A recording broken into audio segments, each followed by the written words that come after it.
I feel bad because our engineers are trying to move ladders right now, and yeah, they got caught like stuck in the middle of a commercial break. Anyway, Cale, you go ahead and do what you need to do, man. I got you. All right, in the past couple of days, we've been talking about afternoon rain. We're going to turn our attention now, and while we still have scattered rain chances throughout the course of the rest of the week, we're going to talk mainly about heat.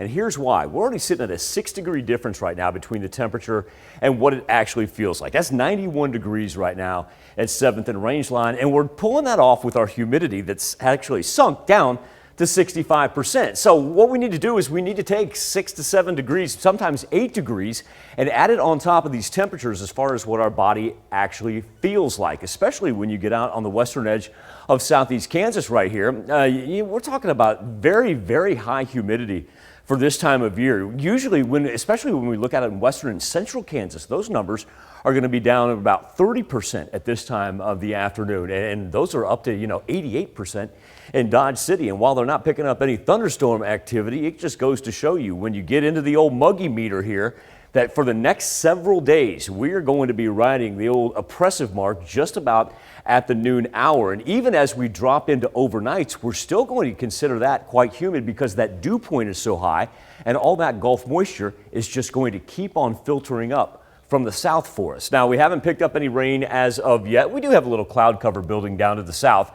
Majority of the Wednesday afternoon action is going to stay on the east side of the Mississippi. They'll have some thunderstorms that'll roll through Mississippi, up through Alabama and the Ohio River Valley as well. But high pressure system hanging over the west side of us. So we'll be the recipients of that, even with the building cloud cover. Now, yeah, we could see that scattered raindrop or two, and at times you get that 10 to 15 minute downpour, very similar in nature to what we had Monday and Tuesday. We can anticipate not only for today, but all the way through the weekend as well. Huge ridge of the jet stream just refuses to budge, and that means very, very warm temperatures, abnormally warm up to the north. And really for us, that's our heat index, what it feels like. But 84, 85 is where we'd normally be for temperature wise. So if we end up at 87, 88, we're really not that far off.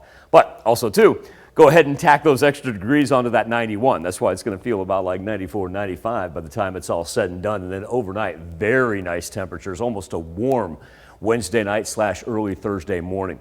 Rain does have a chance to come down here. It's nothing severe. It's nothing widespread. It's rarely scattered. And then as we work into Thursday, you'll notice the cloud cover that builds is going to trap in that heat from overnight.